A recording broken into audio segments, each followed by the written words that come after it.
The network was at rest. The baseline showed a steady, predictable flow of routine data traffic across the perimeter. Then the sky broke. Nearly 800,000 events hammered the firewall in a concentrated burst of noise. I stepped into the breach to read the wreckage. This much volume leaves a trail that even the dark sectors can't hide. The attack targeted ports 5900 and 5901. These are the gates for VNC, or Virtual Network Computing, a protocol used to share a full graphical desktop over the network. By hunting for the visual layer, the actor seeks more than a command shell. They want to seize the mouse and keyboard to physically drive the machine. Every stream has a headwater. I traced the raw telemetry back to a pulsing node in Zapopan, Mexico. The fingerprints led to IP 187.191.2.214, a fixed line belonging to the Total Play telecommunications network. The actor had a rap sheet. I found a 100% abuse confidence score on the wire, backed by 12 prior convictions on VirusTotal. The adversary relied on raw volume over surgical precision. This was a lone wolf operation, using a heavy hammer to find a way in. To see how they started, I grabbed the Suricata alerts. Suricata is an open-source detection engine that monitors network traffic for suspicious patterns. The casing phase was deafening. I logged over 230,000 active scans searching for an unlatched VNC window. The actor used Nmap signatures to map the architecture, discovering hosts and services by sending packets and analyzing responses.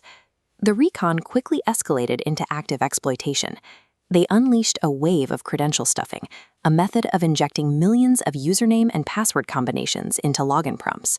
They threw hundreds of thousands of lies at the authentication gate until a single weak password finally believed them. That is the math of brute force. The attacker can fail for days. The perimeter only has to fail for a second. Once the gate was down, they bolted their back doors to the floor to ensure they could return at will. The host established an application layer protocol command and control connection, or C2.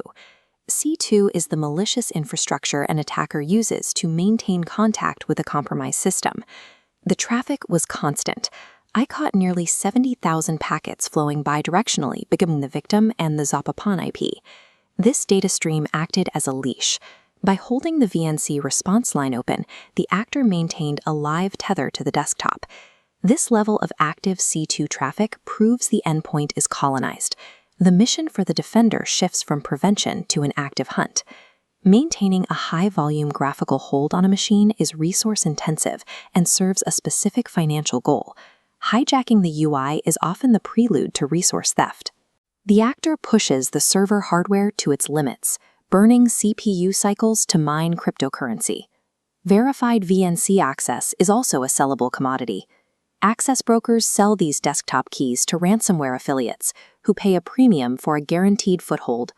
Graphical access converts a victim's physical hardware and network presence into a sellable asset for the dark markets. The first rule of defense is isolation. Remote graphical interfaces like VNC should never be reachable from the public internet. VNC traffic must be wrapped inside a secure VPN or an SSH tunnel. SSH provides a secure way to access a computer over an unsecured network. Defenses also require aggressive rate limiting. The perimeter should automatically drop connections generating inhuman traffic volumes before a breach occurs. The case is filed. I recorded the telemetry for case FLNK 2026-03-24086F and sealed the gate. Persistence often masquerades as skill in the digital city. We build perimeters that punish